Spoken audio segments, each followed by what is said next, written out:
Bem-vindos e bem-vindas ao Apenas Fumaça, onde se fala sobre a sociedade com quem quer falar sobre ela. Eu sou a Maria Almeida. Eu sou o Ricardo Ribeiro. E hoje temos como convidado Domingos da Cruz, ativista angolano pela democracia, professor de Direitos Humanos, Filosofia e Teoria da Educação, investigador, jornalista e coordenador do Observatório da Imprensa e da Comunicação, e lançou recentemente o livro Angola Amordaçada, a imprensa ao serviço do autoritarismo. Bem-vindo. Obrigado.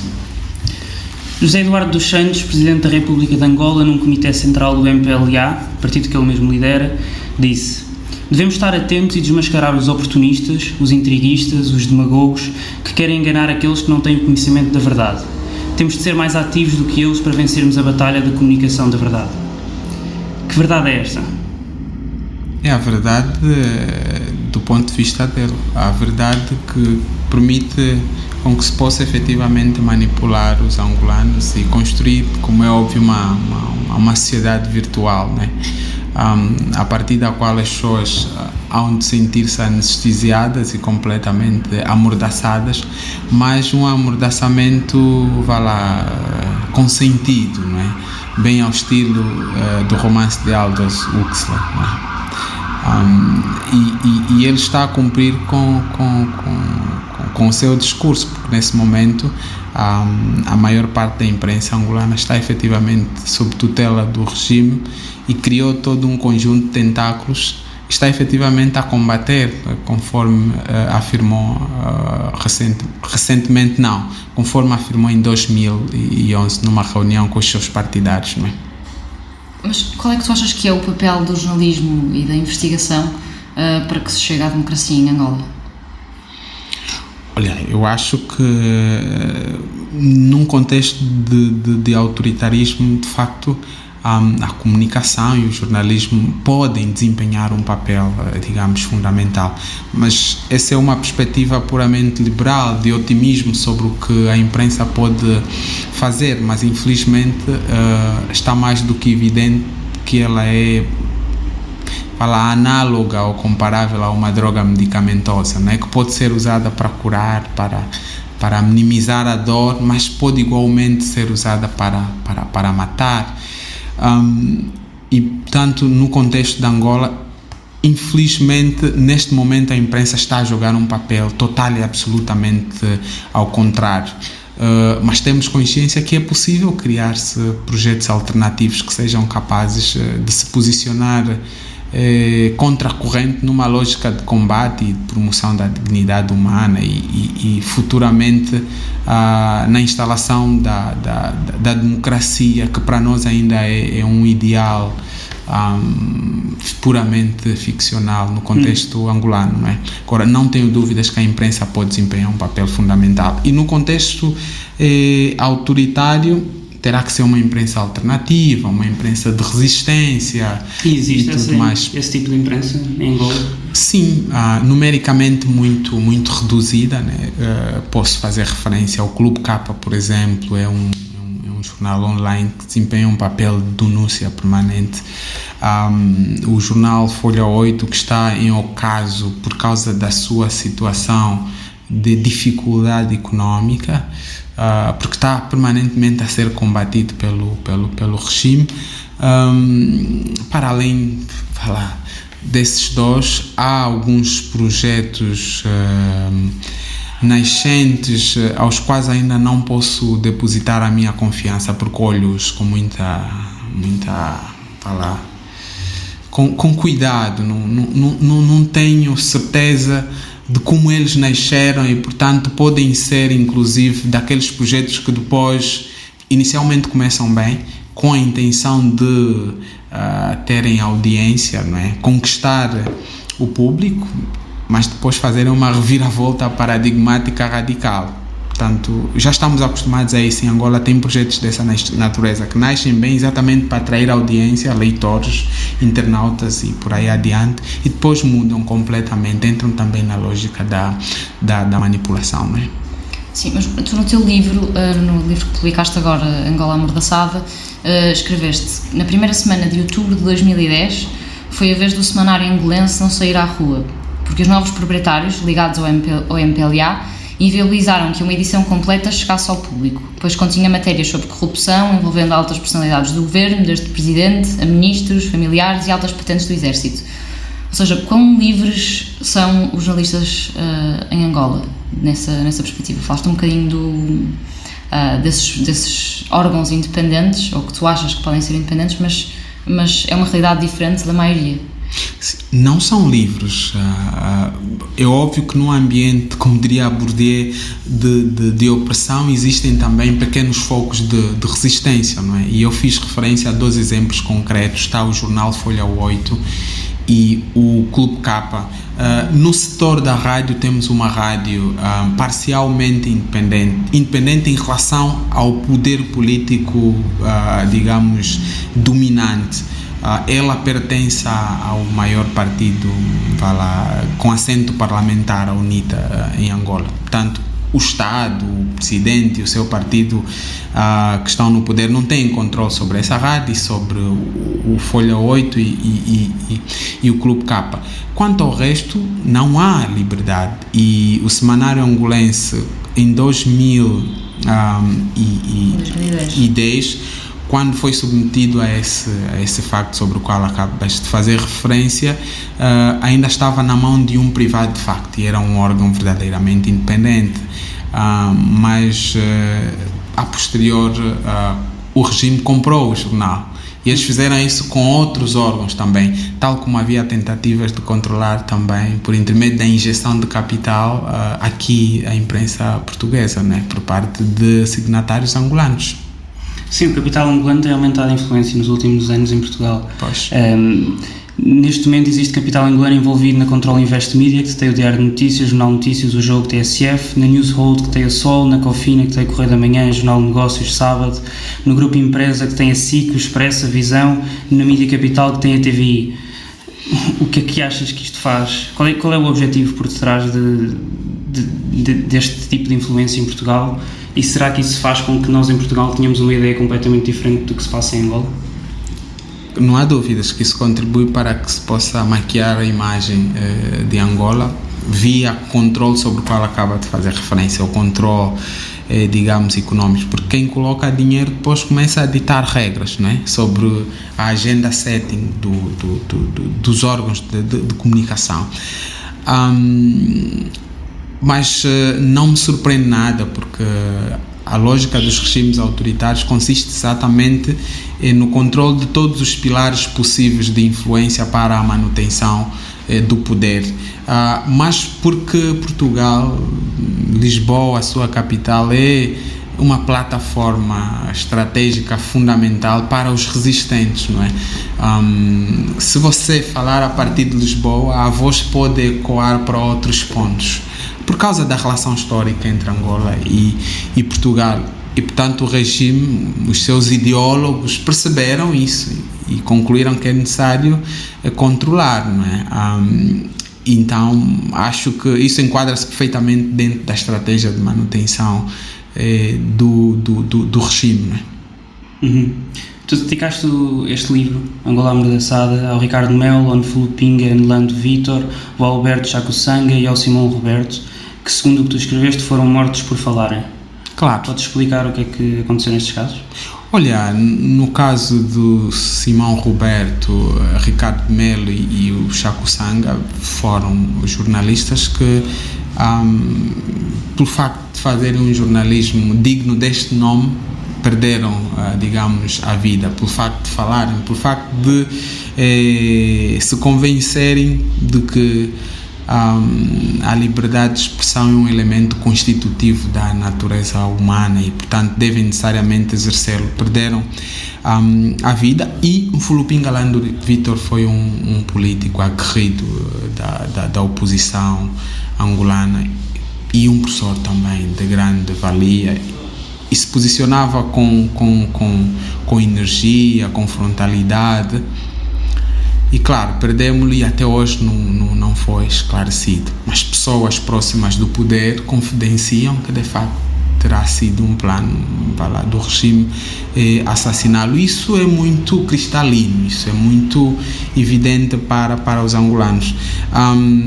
Se não terá sido o regime a tirar a vida a essas pessoas, deviam esclarecer, apresentar os culpados e serem responsabilizados, não é? Mas até hoje não houve nada disso, pelo que está mais do que claro que terá sido o poder a pôr fim à vida destas pessoas, não é? Por simples facto de usarem a palavra. Tu estás numa lista que foi publicada este ano, que é Scholars at Risk Network, em que estão dezenas de outros académicos no mundo que estão em risco de vida. Tu achas que este livro pode... na verdade, o livro que tu acabaste de escrever pode levar-te preso mais uma vez? Até onde é que vais arriscar? Olha, a publicação do livro é um exercício de risco, mas é um exercício baseado numa convicção profunda de que a minha escolha é certa. Estou no caminho certo e portanto, estou perfeitamente tranquilo. E se for necessário mais trabalhos de combate e de intervenção para que Angola possa mudar, eu seguramente farei, não é? Então, mas não é nada daqueles riscos que eu acho que vale a pena todos correrem. As pessoas deverão submeter-se a esse risco quando têm consciência de que a escolha é certa e estão a tomar uma decisão livre, sem qualquer pressão. E por outro lado, não há nenhum desejo da minha parte de ser uma espécie de mártir. Eu gostaria de ver, quiçá 80 anos, e ver Angola a transformar-se, não é? Gostaria muito. O Luati Beirão, ou apenas fumaça, disse-nos: o que eu sinto no discurso quando conversamos uns com os outros é que há firmeza, de que há determinação e, portanto, a maior parte deve continuar a fazer o que fazia antes de ser preso. E agora ainda com mais força. Tu também foste preso com o Luati Beirão e com outros ativistas. O que é que vocês vão fazer no futuro? Neste momento há muita gente com os olhos postos em vocês, mas a transformação que vocês querem ainda não foi feita, ainda não foi finalizada. Qual é que é o plano? Seguramente far-se-á. Eu não posso falar sobre o que os outros são capazes de fazer ou não.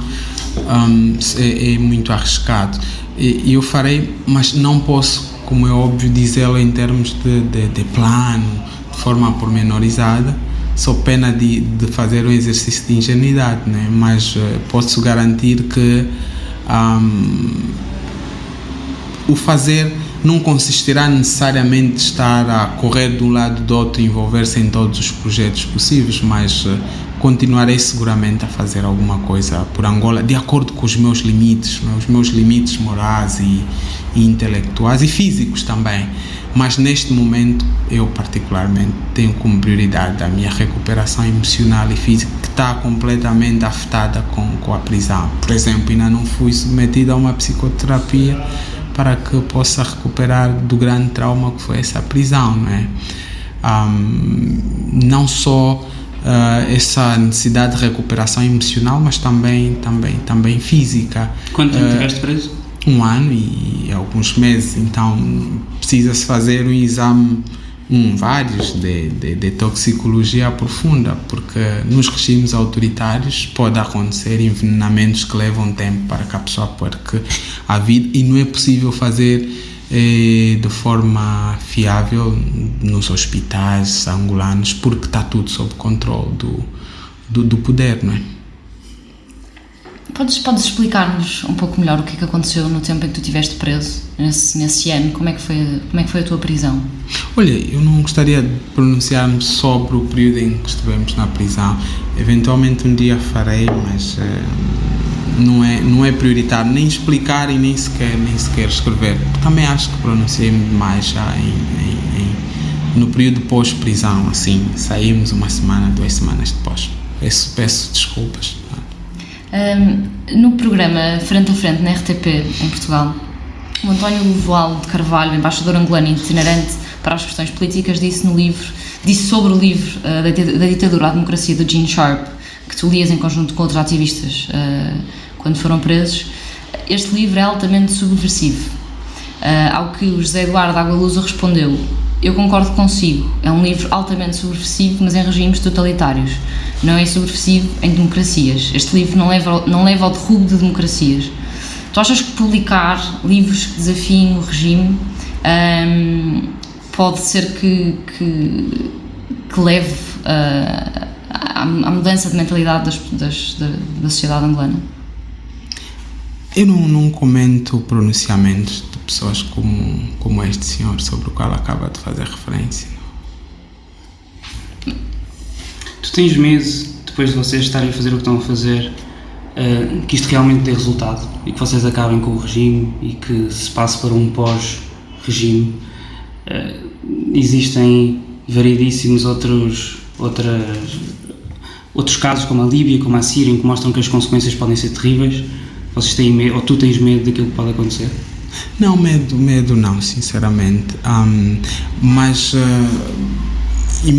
imagina, reflito e penso várias vezes que pode acontecer o que acontece agora na Síria e na Líbia, mas é preciso deixar bastante claro que o que está a acontecer tanto na Síria quanto na Líbia não decorre do facto do povo se ter levantado, decorre do facto de ter havido regimes autoritários instalados.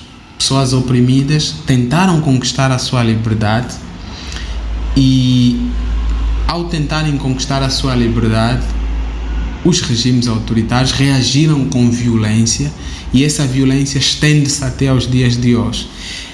Eles são culpados pela instalação da ditadura e, ao mesmo tempo, pela guerra ou pelas guerras que se estendem e que nós assistimos hoje. Agora, a questão que se coloca é: ficaremos com medo a ver a opressão, com medo de que podemos descambar para um quadro semelhante ao da Líbia ou o da Síria e não fazer nada? Eu acho que, sendo certo que nós não sabemos o que poderá efetivamente acontecer, temos que fazer alguma coisa. Mas, francamente, quando em vez reflito sobre isso, e seria um drama se sucedesse o que está a acontecer nesses países sobre os quais acaba de fazer referência. Mas isso não é motivo suficiente para não fazer nada, porque não vale a pena não fazer nada. Eu acho que temos que fazer alguma coisa. E há outro elemento que é importante referir, é que existem categorias de análise que escapam muito à nossa capacidade de interpretar a realidade. Houve casos em que a morte de um cão provocou uma guerra. Então, no caso de Portugal, para livrar-se do regime fascista, foi de repente, a partir de dentro, aquilo implodiu e teve a solução que teve. Hoje Portugal consegue ser um país democrático, não perfeito, como é óbvio, como nenhuma nação no mundo é, mas que fez progressos bastantes. O que eu quero dizer é que existem fatores imprevisíveis que escapam à nossa capacidade de análise. Eu não sei o que é que de repente pode acontecer em Angola e tudo alterar-se radicalmente, por isso vale a pena lutar. Mas penso sim no que acaba de dizer. E pensas se te tornarias um político? Se o regime... Não, acho que não. Se o regime caísse? Acho que não está francamente nos meus planos. De facto, a minha grande paixão é mesmo a investigação social, a produção estética e tal. Eu não tenho nenhum romance publicado, mas estou a escrever. Não tenho. Agora, devo confessar-vos que eu partilho da ideia segundo a qual existem coisas que você olha e diz: se eu não fazer isso, ninguém mais fará. Então, se por acaso em algum momento da história de Angola sentir-me interpelado a fazer algo que eu acho que ninguém mais fará, posso lançar-me na lógica da missão, não é? Como que se estivesse ali a querer desempenhar um papel histórico que foi reservado exclusivamente para si. Mas isso é puramente intuitivo, não é nada na lógica messiânica, não. Mas eu partilho e faço questão de colocar nas ferramentas para destruir o ditador que aqueles que elaboram um grande plano estratégico de luta contra um regime autoritário dentro do quadro da filosofia não violenta devem igualmente apresentar um projeto político e filosófico alternativo de nação pós-queda da ditadura. E aconselho que essas pessoas se candidatem e parto inclusive do pressuposto de que esse terá sido um dos grandes erros dos revolucionários no Egito, por exemplo, e na Tunísia. Eu acho que se você propõe a queda de um regime, participa na queda dela, é bom que o teu projeto de nação seja posto ao escrutínio o vosso, do grupo, ao escrutínio do povo, porque afinal vocês sonhavam um tipo de sociedade, não é? Sob pena de depois um outro grupo a se embarcar à revolução e, claro, reproduzir novamente o mesmo regime anterior, mesmo que sejam noutros moldes. Agora, isto não significa que todos que participam na luta pacífica para a queda de um regime devem necessariamente dedicar-se à vida política, o que não é, como é óbvio, a minha opção. Eu quero ter reconhecimento internacional, que seja global, mas na ciência. Na ciência. O Atibeirão, ou apenas fumaça, disse: chega de destruição, chega de carne para canhão, chega. Haver violência não será um retrocesso, será regredir civilizacionalmente. O nosso discurso tem de ser para a frente, e para a frente é reconciliação, paz, amor, desenvolvimento, aquelas frases chavão, aquelas coisas bonitas, mas que são necessárias para criar um estado de espírito de positivismo virado para a frente e não mais usar o discurso da guerra. Ninguém quer militares no poder, ninguém quer golpe de Estado.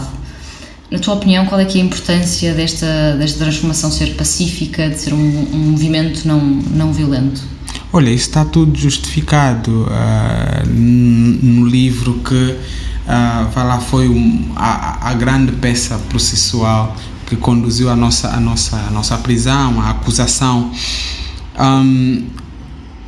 É muito importante, até do ponto de vista, digamos, da coerência e da moral. Ora, se você defende uma luta não violenta para a transformação da sociedade, é completamente contraditório defender a tese da vingança e do revanchismo e da perseguição das pessoas. Nós queremos começar uma Angola nova, em que tudo que aconteceu tenha uma dimensão meramente histórica, e quanto ao resto vamos olhar para o futuro construindo, digamos, novas utopias.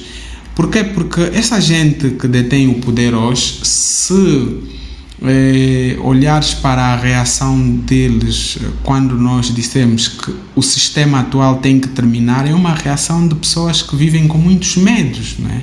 Medo de perderem os privilégios, medo de perderem tudo que eles acumularam, mesmo de forma desonesta, e é preciso dar-lhes segurança de que doravante vocês ficarão na história como ladrões, é verdade, mas vão ficar com tudo, só que nós queremos outra Angola, que fiquem lá. E eu acho que isso é o que deve presidir, e por uma questão de coerência. Portanto, nesse sentido, Mandela é o grande modelo para caminharmos, e isso é revolucionário para Angola. Por que é revolucionário? Porque nós tivemos uma história marcada por violência estrutural que se estende até aos nossos dias, desde o período colonial. Depois da colonização aconteceu o que aconteceu, não precisa evocar novamente, pelo que a cultura da violência e da intolerância e da vingança e da falta de respeito pela dignidade humana é algo banal, normal. Portanto, banalizou-se o mal em Angola, e queremos trazer algo novo para o país, fazer com que os angolanos entrem nos carris dos avanços que o mundo hoje defende, não é? Tu achas que essa mudança é aquilo que a maioria dos angolanos querem? Porque as eleições de 2008 o MPLA ganhou com 81,76%, as eleições de 2012 o MPLA ganhou com 71,8%. Em Portugal, por exemplo, o partido que está no governo tem 32% nas últimas eleições. Achas que é isso que os angolanos querem hoje em dia? Permita-me apresentar uma consideração de natureza ética. As maiorias também não são critérios seguros para avaliar o que está certo e o que está errado. Pode parecer demasiado ideal isso, mas eu não me sirvo das maiorias para perceber o que está certo e o que está errado. Muitas vezes os poucos que circulam e andam contra a corrente estão certos. Isso parece um bocado de arrogância, mas a história também mostra-nos claramente que não são grandes movimentos iniciais que mostram à luz a verdade, entre aspas, não a verdade no sentido absoluto, a verdade enquanto critério procedimental, vá lá, enquanto elemento que nos permite construir um consenso mínimo para tomarmos uma decisão. É óbvio que a tua colocação enquadra-se dentro da lógica de quem está a pensar com base numa cultura política democrática, e é uma pena. Angola não é uma democracia, pelo que dentro de um regime autoritário o que tem acontecido não são eleições, são simulacros eleitorais, e existe uma máquina de engenharia fraudulenta devidamente montada para fabricar esses resultados, pelo que nesse sentido eu não posso sequer servir-me disto como critério de avaliação de eleições, de resultados, o que é que isso significa, fazer interpretações, colocá-las dentro de vários quadros teóricos. Não faz sentido absolutamente nenhum. Portanto, isto é uma farsa que não tem importância nenhuma. Mas ao mesmo tempo também eu tenho dificuldade sinceramente de afirmar com certeza de que a maior parte dos angolanos, fugindo da pergunta, quer mudança. Dali o capítulo introdutório que fala da infelicidade inexistente, não é? Acho que muitos angolanos são indiferentes ao sofrimento. Talvez seja por facto de não terem elementos de comparação, não é? Nunca viram outras realidades, não é? O ADN do sofrimento está neles, não é?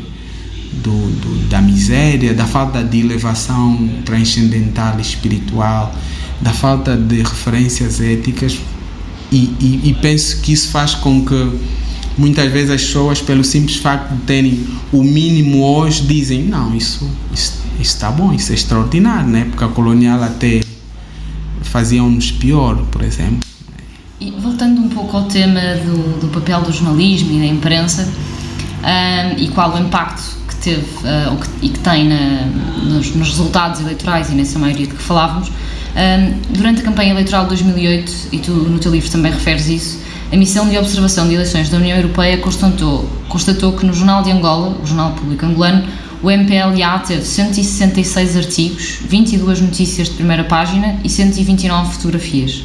A UNITA, o maior partido da oposição, nesse mesmo período teve 68 artigos, 9 notícias de primeira página e 27 imagens. O presidente José Eduardo dos Santos apareceu 22 vezes na primeira página, enquanto Isaías Samacuva, presidente da UNITA, somente uma vez. Ou seja, como é que é feita esta cobertura mediática e que impacto é que isto acaba por ter nos resultados eleitorais? Olha, a imprensa joga um papel fundamental na apresentação de propostas para que as pessoas possam fazer escolhas livres, não é? Estávamos aqui a falar de elementos de comparação, e é por isso que ele é um fator fundamental para se aferir também à justiciabilidade de um processo eleitoral, não é? O grau de verdade de um processo, de lisura. A fraude pode ser feita em várias etapas e de várias maneiras, tem vários pilares da fraude, e a imprensa também é um instrumento fundamental. Quando olhas para esses elementos, esses números, notas claramente de facto o povo tem sido manipulado, e portanto isso determina claramente o resultado. Mas para além da forma como a imprensa trata os diferentes oponentes do jogo político angolano, oponentes entre aspas, porque se há um grupo hegemônico, o resto são pequenos,